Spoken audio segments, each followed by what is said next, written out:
जैन साथियों, good morning, Radhe Radhe, हर हर महादेव। मैं अनंत भारत स्वागत करता हूं आपके अपने एसएससी मेकर परिवार में। कैसे हैं आप सब लोग? उम्मीद होगा बहुत अच्छे होंगे। और जैसा कि आपको पता है कि इस बार मैंने कुछ खास प्लान किया है। बिल्कुल जैसे कि आप लोगों ने कहा था सर वो वाली क्लास बहुत अच्छी लगी थी, आप लिख के पढ़ाते तो समझ में आता है। तो उसी तरीके से ये क्लास हमने और प्लान किया है। आज क्लास में हम देखते हैं कि क्या आपके लिए लेकर आए हैं और क्या किस तरीके से कर सकते हैं। ठीक है, तो यहां पे अगर हम बात करें तो ब्रेकिंग न्यूज क्या है कि आज की ब्रेकिंग न्यूज यही है कि स्पेशल होगा, वन लाइनर टाइप का होगा, कुछ लिख के पढ़ाया जाएगा।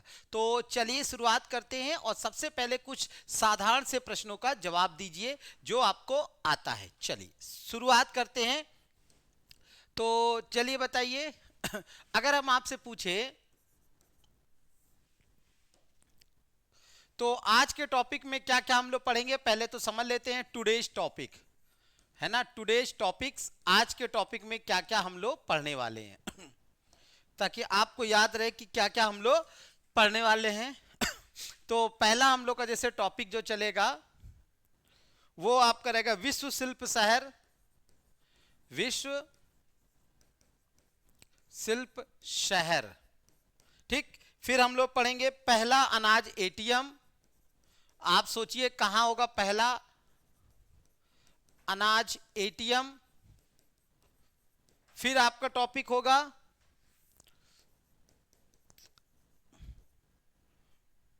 एटीएम। इसके बाद प्रोजेक्ट अस्मिता। क्या है ये प्रोजेक्ट अस्मिता?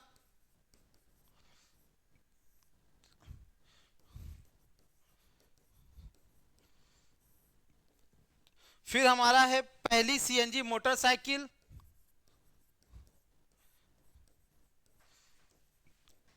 मोटरसाइकिल।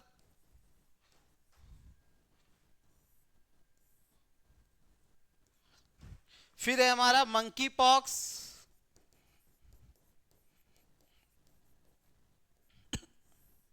फिर है हमारा prototype fast reactor. Prototype fast reactor. तो ये सारे टॉपिक हम लोग को आज हम लोग कवर करेंगे। चलिए यहां पे हम लोग जो शुरुआत करते हैं वो सबसे पहले शुरुआत करते हैं कि प्रोटोटाइप फास्ट ब्रीडर रिएक्टर से, यानी कि शुरुआत हम लोग यहीं से करते हैं। तो ये आज के टॉपिक हैं, ये सारे आज के क्या हैं टॉपिक हैं, याद रखिएगा। अब यहां पे हम शुरू करते हैं, यानी कि पहला तो भारत का जो प्रोटोटाइप फास्ट ब्रीडर रिएक्टर, यानी कि भारत का पहला ध्यान दीजिए, भारत का पहला स्वदेशी प्रोटोटाइप फास्ट, भारत का पहला स्वदेशी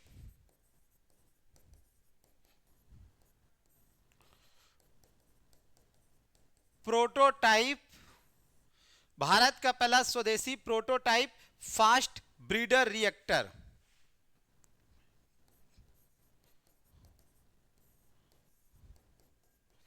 ब्रीडर रिएक्टर। अब देखते हैं ये क्या है। देखो ये जैसे कि आप लोग अक्सर सुनते हो ना कि रिएक्टर का मतलब ही हो गया जो नाभिकीय परमाणु या ऊर्जा से संपन्न हो।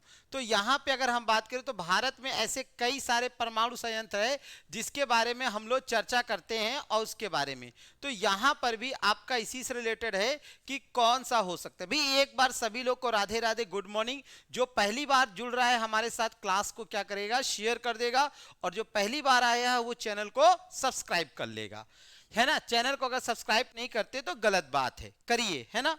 चलिए तो हम बात करें इसको जो है तमिलनाडु के कलिपक्कम में कहां स्थापित किया गया है इसे?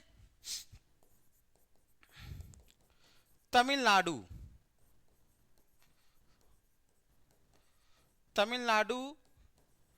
के कलपक्कम में, याद रखिएगा तमिलनाडु के कलपक्कम में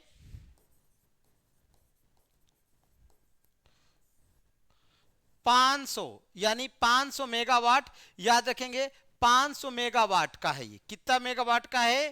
500 मेगावाट।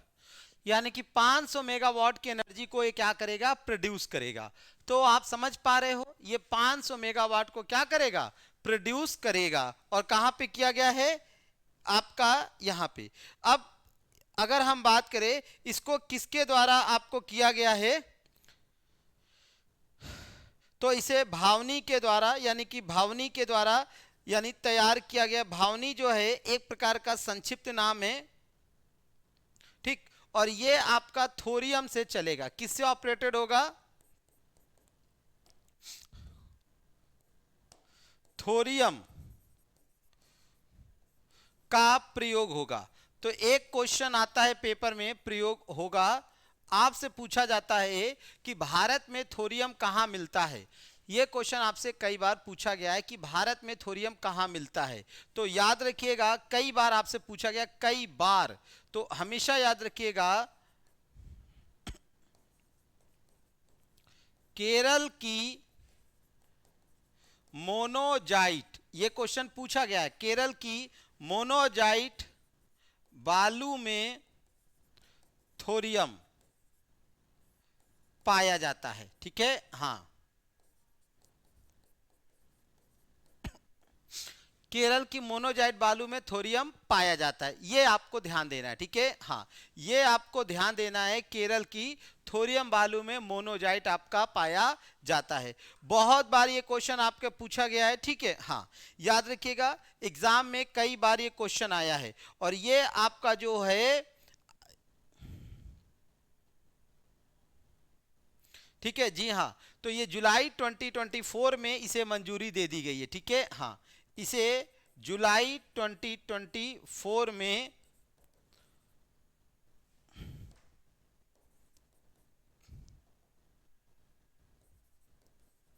मंजूरी, ठीक। आखिर ऐसा क्यों हुआ, क्योंकि भारत में जो संसाधन है उसे यानी कि सदुपयोग करने के लिए इसे मंजूरी दी गई है।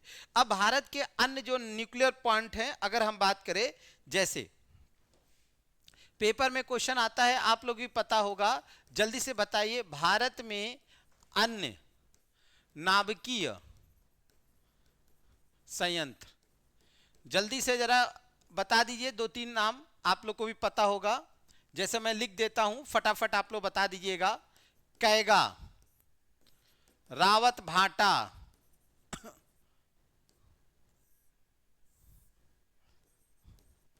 रावत भाटा, फिर तीसरा कुडनकुलम, कुडनकुलम, चौथा नरौरा, पांचवा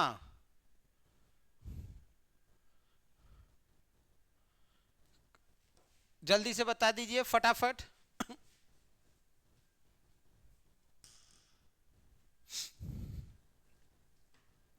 अब याद आ रहा तो लिखेंगे। कैगा जो है वो आपका कर्नाटक में, रावत भाटा राजस्थान में, कहां पे है,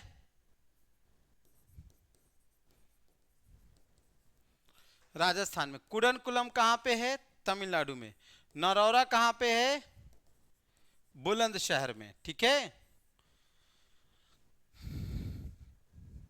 नरौरा हो गया,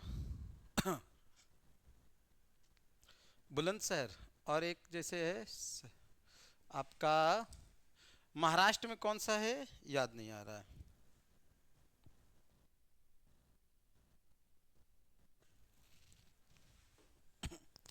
महाराष्ट्र में, हाँ याद आया, महाराष्ट्र में जो है तारापुर, है ना। पेपर में कई बार ये आया है, ये पांचों पेपर में कई बार आपके आते हैं, ठीक है। हाँ, ये पेपर में कई बार आपसे पूछे जाते हैं। जो आपका बुलंदशहर नरौरा में जो है बुलंदशहर, ये बुलंदशहर आपका पड़ता है यूपी में, ठीक है। तो ये पॉइंट आपको याद रखना है। अगला हम लोग आते हैं अगले पॉइंट पे। अगला पॉइंट है आपका यहां पे मंकी पॉक्स। क्या है आपका, मंकी पॉक्स। ये मंकी पॉक्स क्या है, इसे हम लोग सुनते हैं या समझ लेते हैं। क्या है मंकी पॉक्स,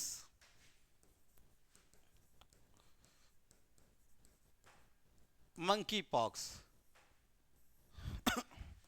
अगर हम लोग मंकी पॉक्स के बारे में बात करें तो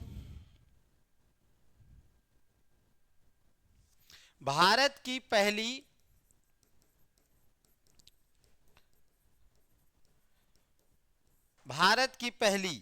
आरटीपीसीआर किट, आरटीपीसीआर किट,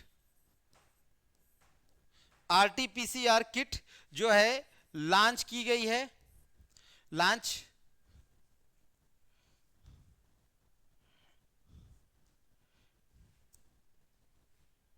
और कहां से?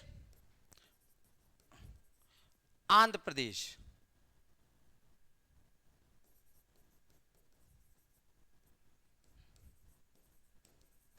आंध्र प्रदेश, ठीक है, आंध्र प्रदेश। अब इस आंध्र प्रदेश के द्वारा किया गया है और यहां पे अगर हम बात करें तो आपातकालीन यानी कि स्थिति में ये काम आएगी, ठीक है, ये जो काम आएगी आपातकालीन स्थिति में काम आएगी, आपातकालीन स्थिति में काम आएगी, ठीक है। हाँ, जीवन से संबंधित है। मंकी पॉक्स नाम से लग रहा है कि जैसे कि एक प्रकार का ये जीवन से रिलेटेड है, याद रखिएगा।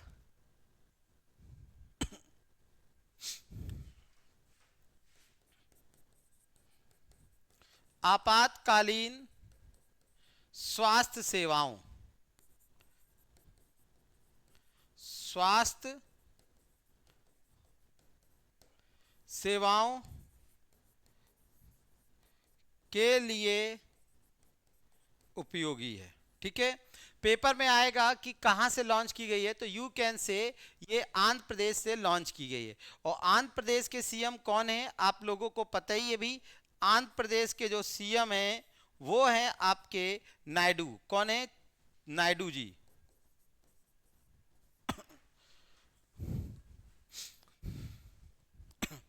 आगे हम बात करते हैं प्रोजेक्ट अस्मिता। चलिए बताइए, सोचिए प्रोजेक्ट अस्मिता क्या है। प्रोजेक्ट अस्मिता,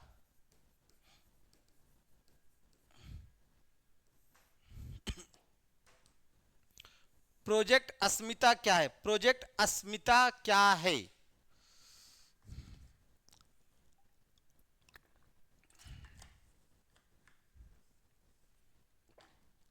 अगर हम बात करें प्रोजेक्ट अस्मिता के बारे में, चलिए जो पहली बार आया है एक बार क्लास को लाइक कर देगा, शेयर कर देगा, ठीक है। हाँ जी बिल्कुल।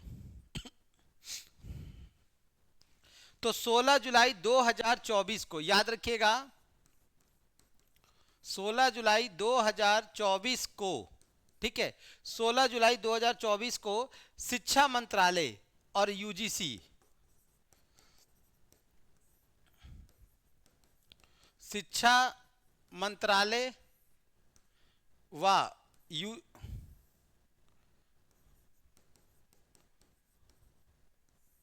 शिक्षा मंत्रालय व यूजीसी द्वारा, ठीक, इसे क्या किया गया है? लॉन्च किया गया है, लॉन्च किया गया है। पेपर में आएगा किसके द्वारा लॉन्च किया गया है? इसके द्वारा। अब पेपर में आएगा इसका उद्देश्य क्या है।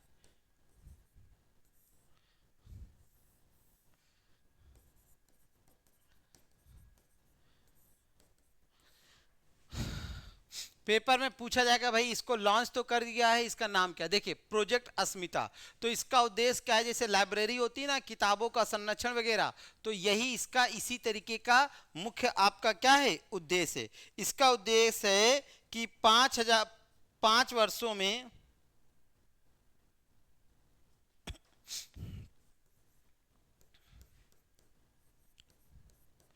अगले 5 वर्षों में अगले 5 वर्षों में 22,000 किताबें,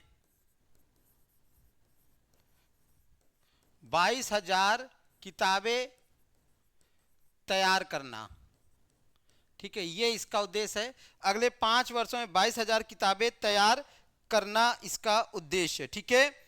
और अलग अलग भाषाओं को बढ़ाना, ठीक है। राष्ट्रीय शिक्षा नीति, और यह राष्ट्रीय शिक्षा नीति, पेपर में क्वेश्चन आपसे पूछा भी जाता है कि राष्ट्रीय शिक्षा नीति कब लागू हुई थी? जल्दी से जरा कमेंट करके बताइए, राष्ट्रीय शिक्षा नीति कब लागू हुई थी? तो राष्ट्रीय शिक्षा नीति 2020 में। तो राष्ट्रीय शिक्षा नीति 2020 के अनुरूप शिक्षा प्रणाली में भारतीय भाषाओं को बढ़ावा देना, और यह राष्ट्रीय शिक्षा नीति 2020 के अनुरूप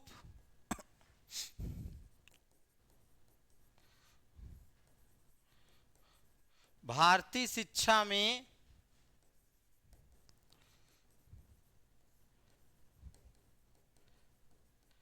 भारतीय भाषाओं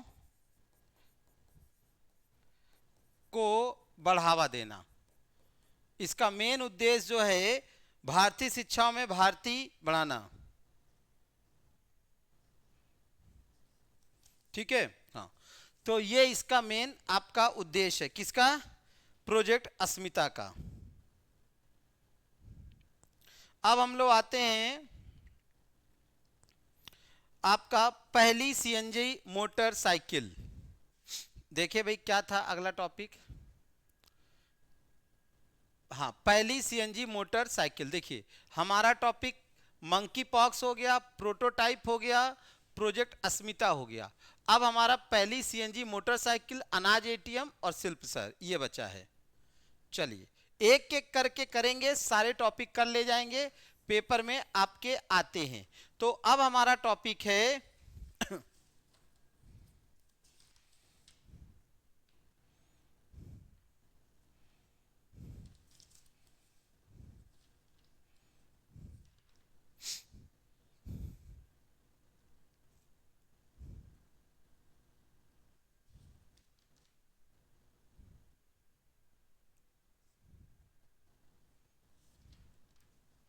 चलिए इतने में किसी के मन में कोई दिक्कत तो नहीं? तो अब ये भारत की नहीं है, याद रखिए, ये जो है आपकी भारत की नहीं है, ये कहां की है? विश्व की। विश्व की पहली, सोचिए, विश्व की पहली CNG motorcycle, CNG motorcycle. Paper में क्वेश्चन आएगा, सोचिए कि विश्व की पहली सीएनजी मोटरसाइकिल। तो एक प्रश्न ये बनता है कि सीएनजी का फुल फॉर्म, तो मुझे लगता है सीएनजी का फुल फॉर्म सबको पता होगा। कई बार हमने आपको बताया है सीएनजी का full form compressed natural gas. क्या होगा? Compressed natural gas, compressed natural gas, compressed natural gas. देखिए होगा क्या, अब ये एक ऐसी गाड़ी लेकर आ रहे हैं, समझिए ये एक ऐसी गाड़ी लेकर आ रहे हैं, यूं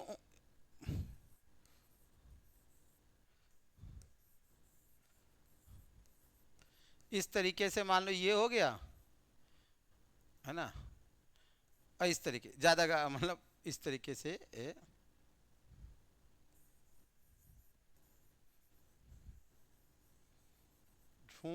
इस तरीके गाड़ी लग रही कि नहीं लग रही है?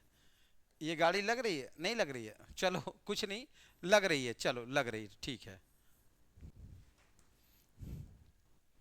मानो की गाड़ी है, ठीक है, हाँ मानो की गाड़ी है,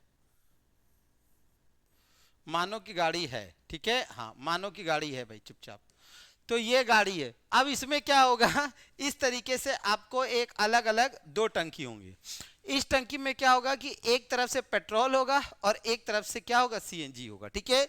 और बड़ी बात बताई गई है, सबसे इंपॉर्टेंट है इसे लॉन्च कौन कर रहा है और इसको यानी कि नाम क्या है। तो पेपर में आएगा लॉन्च किसके द्वारा की गई है, लॉन्च, ठीक, और दूसरा आएगा इसका नाम। तो पेपर में यही दो क्वेश्चन आपसे पूछे जाएंगे कि इसका नाम क्या है और लॉन्च क्या किया गया है ना। तो यही आपके एग्जाम में पूछा जाएगा, ठीक है। तो यहां पे अगर हम बात करें तो इसको बजाज ऑटो के द्वारा लॉन्च किया गया। किसके द्वारा? बजाज ऑटो द्वारा। और इसका जो नाम रखा गया है फ्रीडम 125। क्या नाम रखा गया है? फ्रीडम 125। एक पहले फ्रीडम 125, तो फ्रीडम गाड़ी भी आती थी, आप लोगों ने सुना होगा एलएमएल फ्रीडम। एलएमएल की फ्रीडम आती थी, खूब चली, इतनी चली जिसकी कोई लिमिट ही नहीं थी, बहुत बिकी। तो इसका नाम है फ्रीडम 125, याद रखिएगा, फ्रीडम 125। ठीक है, ऐसा बताया गया है कि ये 2 लीटर सीएनजी 2 लीटर पेट्रोल, और ये जो है आपका 100 किलोमीटर से अधिक चलेगी, याद रखिएगा। इसमें जो है 2 चेंबर हैं, 2 लीटर के 2 चेंबर्स, 2 लीटर के 2 चेंबर्स, और हर चेंबर जो है 2 लीटर के 2 चेंबर्स, ठीक, यानी 2 लीटर के 2 चेंबर्स, जैसे कि, और किसके किसके, तो पेट्रोल और सीएनजी, ठीक है, पेट्रोल और सीएनजी। और इसमें जो है लगभग 100 प्लस का माइलेज है, 100 प्लस का क्या है माइलेज, 1 लीटर में। 1 लीटर भराएंगे तो 100 प्लस जाएंगे आप, सोचिए। आते हैं अगले टॉपिक पे। अगला टॉपिक आपका है विश्व शिल्प शहर। चलिए भाई बताइए, विश्व शिल्प शहर,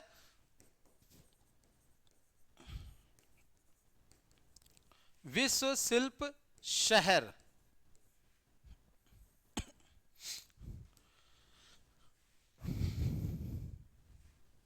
तो विश्व शिल्प शहर की बात की गई है, विश्व शिल्प शहर।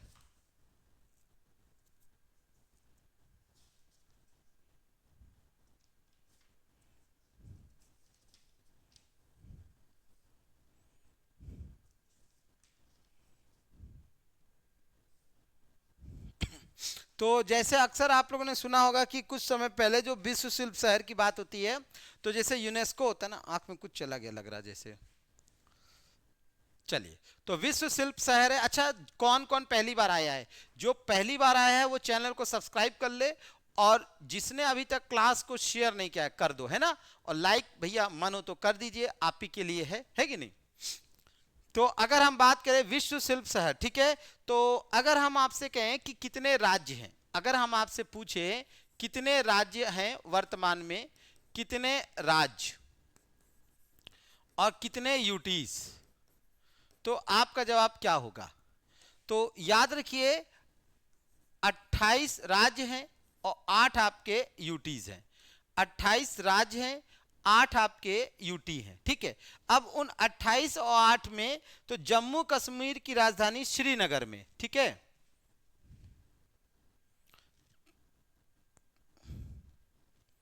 जम्मू कश्मीर की राजधानी क्या है? जम्मू कश्मीर की राजधानी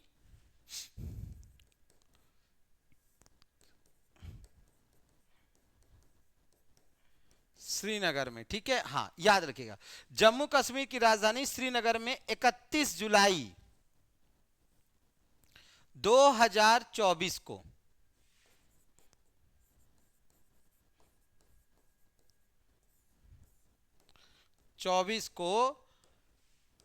कश्मीर को किसे, कश्मीर को विश्व शिल्प शहर का दर्जा दिया गया है, याद रखिएगा, विश्व शिल्प शहर।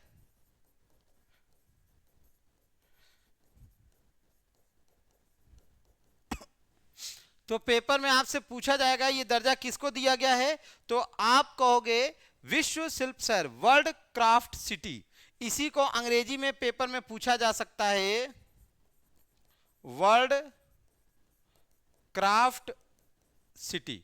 क्या कहा गया है? विश्व शिल्प शहर। नाम से लग रहा है कि यानी लकड़ी की कढ़ाई, चाहे साल या कुछ भी, यानी कि कुछ कढ़ाई से रिलेटेड है, इसलिए इसे क्या दिया गया है? दर्जा दिया गया है। समझ में आया? इसलिए इसे दर्जा दिया गया है। और ये आपका क्या है कि जो आपका ये कौन सा शहर हो गया? तो ये आपका चौथा शहर हो गया। तो ये यूनेस्को की लिस्ट में शामिल होने वाला, पेपर में आएगा,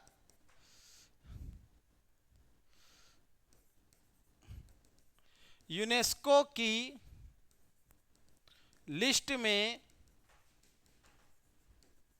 शामिल होने वाला फोर्थ यानी चौथा शहर।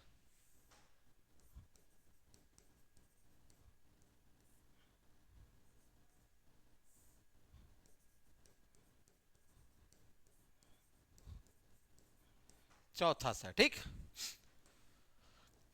तो पेपर में आएगा कि भाई ये चौथा शहर है तो इसके पहले वाले शहर कौन थे? ये भी तो आएगा, इसके पहले वाले शहर। तो पहले के 3 शहर, तो पहले के 3 शहर जो हैं वो पूछा जाएगा। तो जयपुर, जयपुर। दूसरे नंबर पे है मामलपुर,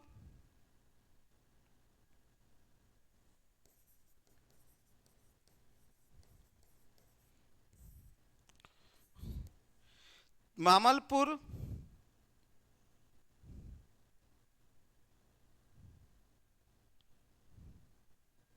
और फिर मैसूर।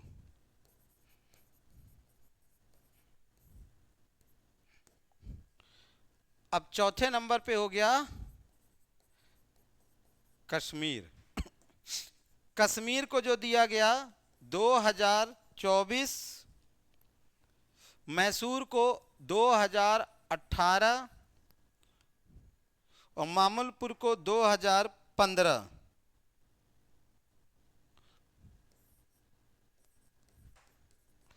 ठीक, तो ये आपसे क्वेश्चन पूछा जाएगा कि कब कब इनको दर्जा दिया गया। तो पेपर में याद रखिएगा, ये पेपर में आपसे पूछा जाएगा कि पहला शहर कौन सा है। तो पहला शहर जयपुर, फिर मामलपुर। मामलपुर कहाँ पड़ता है? ये आपका तमिलनाडु में पड़ता है। यहां मैं लिख दूं, नहीं तो आप लोग गड़बड़ा जाओगे, है ना। शॉर्ट में लिख दूं तमिलनाडु, है ना, क्योंकि आप लोग गड़बड़ा देते हो। ये 2015 में, ठीक। तो विश्व शिल्प शहर होता क्या है? विश्व शिल्प शहर वो होता है कि वहां की बनावट, वहां की कला, ये सब जो है बहुत प्रभावित करती है। जैसे कि आप लोग जयपुर को देखते हो तो जयपुर को आप लोग पिंक सिटी कहते हो, है ना। इसी तरीके से जल्दी से बताइए, गोल्डन सिटी किसे कहते हैं, व्हाइट सिटी किसे कहते हैं, ब्लू सिटी किसे कहते हैं? तो pink city Jaipur, golden city Jaisalmer, blue city Jodhpur और व्हाइट सिटी सब हम ही बताएंगे। तो क्या करोगे? कमाल है। चलिए लाइक कर दीजिए। कैसा लग रहा सेशन? कैसा लग रहा है सेशन? आप लोग बताइए, जल्दी से बताइए कैसा लग रहा सेशन। और अब आते हैं अंतिम, यानी कि भारत का पहला अनाज एटीएम। भारत का पहला अनाज एटीएम, ठीक है। तो भारत का पहला अनाज एटीएम जो है वो आपका कहां किया गया? तो याद रखिए, तो ये आपका एक कांड हुआ था। कौन सा कांड हुआ था? काकोरी कांड। याद है? काकोरी कांड कब हुआ था? आप कहोगे सर इसमें हिस्ट्री कहां से घुसेड़ दिया, वो भी मॉडर्न हिस्ट्री। तो याद कर लो क्या हो गया, बता रहे हैं भाई। काकोरी कांड हुआ था 9 अगस्त 1925। 4 लोगों को फांसी दी गई थी, 4 लोगों को फांसी। अब याद आ गया तो बता दे रहे हैं। 4 लोगों को फांसी दी गई थी। अब अच्छा, मतलब अब 4 लोगों के नाम भी बताए थे। चलो भैया नाम भी देख लो। अशफाक उल्ला खां, कौन है? अशफाक उल्ला खां। दूसरा राम प्रसाद बिस्मिल। तीसरा राजेंद्र लाहिड़ी। चौथा रोशन सिंह।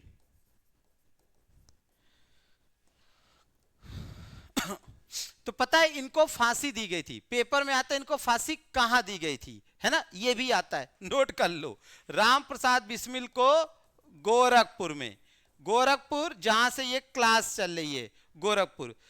अशफाकुल्ला खां को फैजाबाद, राजेंद्र लाड़ी को गोंडा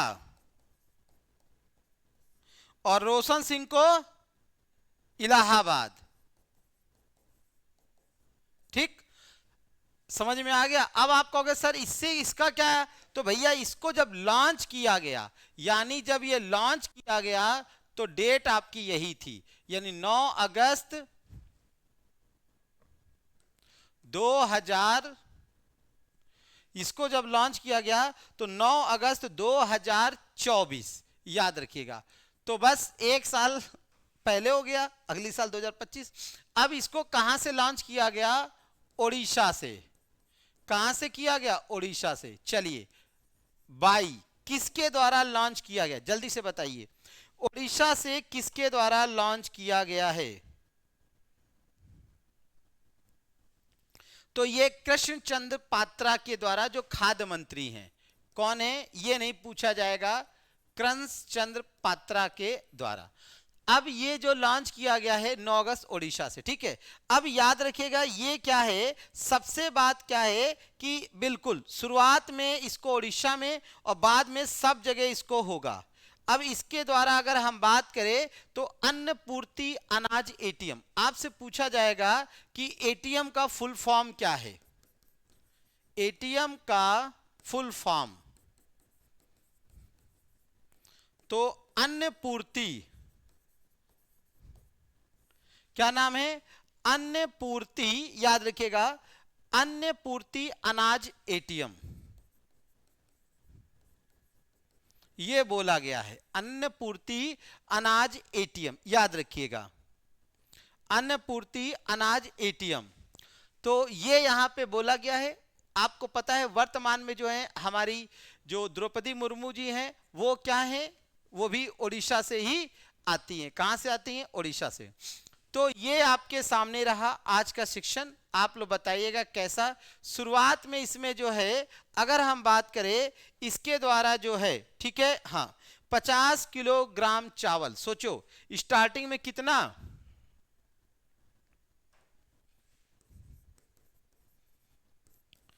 प्रारंभ में 50 केजी, यानी ये क्या कर सकता है, वितरित।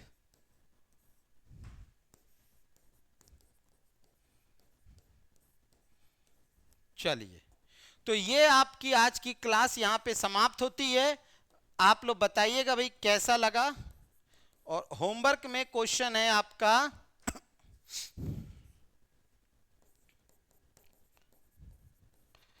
गोरखपुर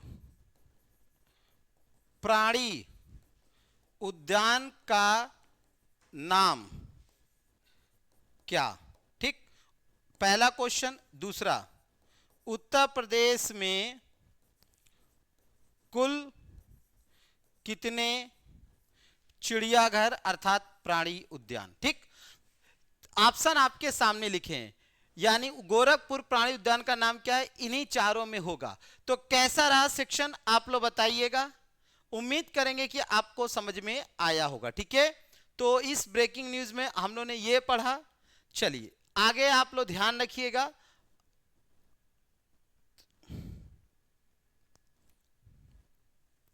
टारगेट बैच आपके लिए है और ये याद रखिएगा 299 रुपए का है ना। तो टारगेट बैच आप लोग बने रहिए, है ना। अगर आपको चाहिए डंडा, है ना, दिमाग कर दे ठंडा, तो टारगेट बैच है। इतना ही नहीं, फौजी बैच जो है 20% डिस्काउंट के साथ है, याद रखिएगा 20% डिस्काउंट के साथ।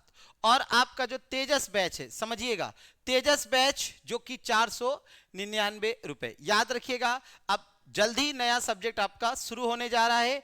और जैसा कि रोज रात 8 बजे अजय सर की क्लास होती है, तो रोज रात 8 बजे मिलिए अजय सर से और हमें बताइएगा आज का सेशन आपको कैसा लगा। ठीक है, हाँ, क्या आप ऐसे ही सेशन और चाहते हैं और किसी समस्या के लिए आप दिए गए नंबरों पे संपर्क कर सकते हैं।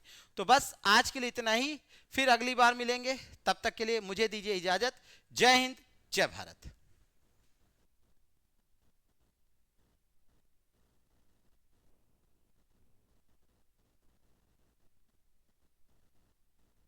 सिर्फ फौजी बेस से जुड़ा था मैं, और पहले से यूट्यूब से तो कनेक्ट रहते हैं ना शाम को 8 बजे वाले आप किया। मतलब आपने जो फौजी बात चलाई सर, वो फौजी बात से मेरे को मतलब मैं पूरा 100% तैयार हो गया। मैं मतलब पेपर फौजी बैच से जुड़ा था मैं। आप ही से पढ़ा हूँ, मैथ मैंने आप ही से पढ़ा है। फौजी बैच सर आप लोग शुरू करवाए, बस पहला क्लास से ही हम उसी समय ज्वाइन हुए और फुल फोकस बस